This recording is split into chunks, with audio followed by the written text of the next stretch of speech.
What is flopping, everybody? Today we have learned that we won our tournament. We are first place overall. We got the largest bass in tournament history, so that's pretty cool. So along with that comes having to make a ton of baits because we are almost completely out of everything that we have. So we're over here at the bait station. We're in lovely DeLand, Florida today, at Jimothy Dalton's house. This is where all the magic happens, where we make the Unprofessional Fisherman custom plastics that catch wonderful, wonderful fish all the time. But as you can see, the wall that once was full is almost completely empty. In order to remedy that, we have to come up with some stuff. Now, I'm really sick and tired of buying Gambler trailers. I like Gambler just fine, but I make my own baits. Why should I have to buy Gamblers? Here's the issue. I need a trailer that resembles their red ear. Now, red ear to them is the same as sungill basically to anyone else. It is a green pumpkin top, very nice looking natural top. On the bottom is more of a yellowish caramel color. The caramel color has some small green flake that almost shimmers to blue when the light hits it. These trailers match pretty much all my jigs, obviously not the black one, not a couple real clear looking ones that I have, such as the crappie jig, which I seem to use a Tennessee shad more than anything when I do that one. But it won't match black and blue, but it does match a lot of the other ones, such as baby bass, all my warmouths, my perch, Alabama brims, a bunch of the other shads that I have it does match, but it's just a great all-around color. So what happens when you melt one red ear down, or let's say a few red ears down, into one single color? Because the issue that I have and why I can't shoot a red ear laminate is because my mold, the way it's oriented, it doesn't allow you to shoot a laminate. If you shoot a dual color with 2 injectors into this, it will come into the sprue and it will fill up these molds side by side. So it'll look like two-face. It's not a laminate. So we can't use this mold, but I do kind of like the action of this mold. So we're gonna take some sungill red ear and we're gonna melt them down and see what the final color is.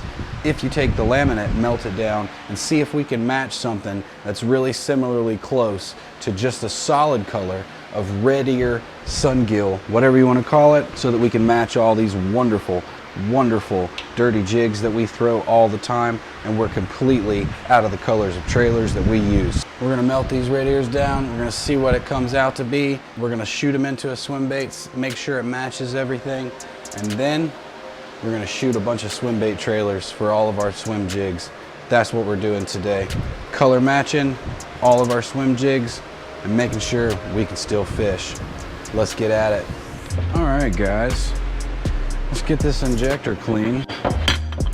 Get all this stuff ready. Decided to not bore you guys with cutting up a bunch of swim baits, as we all know what cutting things up looks like. So we're gonna jump straight into it here. We got a bunch of those sungills. Until this year, it was the first time I've ever thrown, until a couple months ago actually. And the only jigs that I'll buy is a dirty jig. I've used a couple other ones and I do not care for the action, do not care for the look, nothing about them. But for some reason, dirty jigs, they look great going through the water. You match them with the right trailer and it's basically a little weedless style swim bait you can use.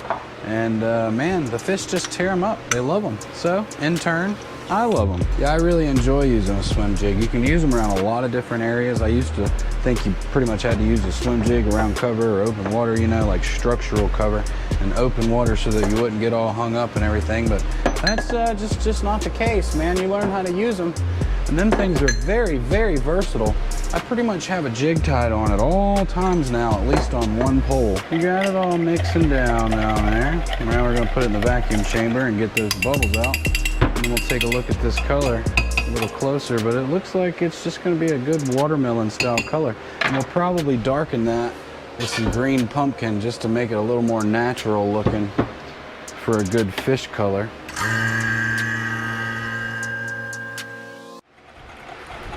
All right, we got a nice little watermelon looking color.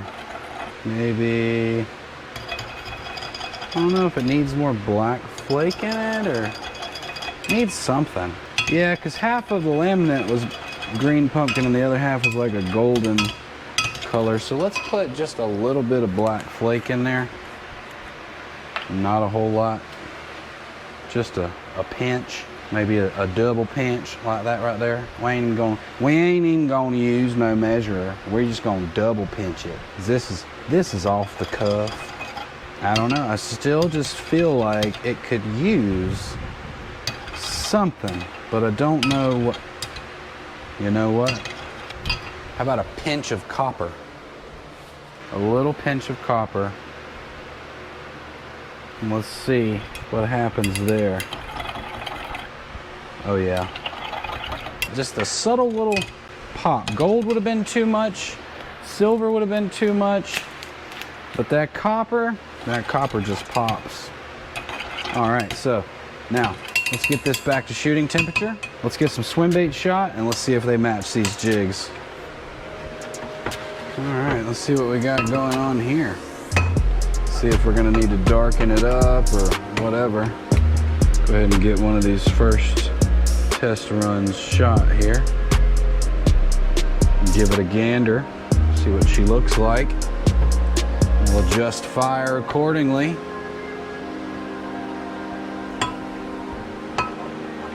It's definitely a watermelon. It's definitely just, I mean, it's more of a watermelon than it is a green pumpkin. And I was looking for more of a green pumpkin color, but this does have the added effect of the bottom of the sun gill, whatever that golden color with the green flake is. Now all that green flake looks like it's pretty much melted down. So it's not very temperature resistant.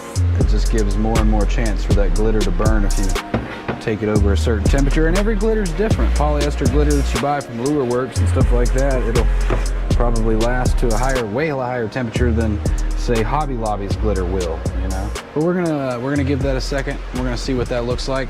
And we're gonna try to match it up to a jig, and maybe it'll look good. So not too shabby of a color at all. It's definitely a watermelon color. It's got a lot of different glitters going on in it. But that copper, just that subtle copper does make it pop pretty good, I think. So let's get these cut down a little bit and put on a jig and see how well we matched them. All right, so once again, we got the baby bass, 1/2 ounce dirty jig. We're gonna take our swim bait trailer here. Looks pretty good. I think that will work. We're about to find out.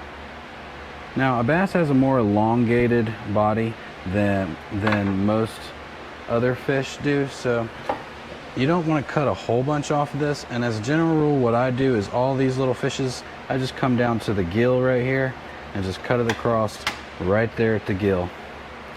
So now we take our swim bait trailer and try to get it as straight as we can. The plastic's still real soft because it's still warm. Doesn't want to work with me here as much as it should, but so now we got our little swim jig, and I honestly think that will do. That will match just fine. That will definitely catch some fish. Thanks for hanging out with me, making some awesome swim bait trailers. I'm gonna get cracking and I'm gonna pour as many of these as I can so I have as many as possible when we go to Kingsley Lake on the next episode, when we throw these and a giant swim bait, and hopefully we're gonna catch a trophy fish. So don't forget, if you got a line, go get one of these, put it on there and get it wet. We'll see you next time.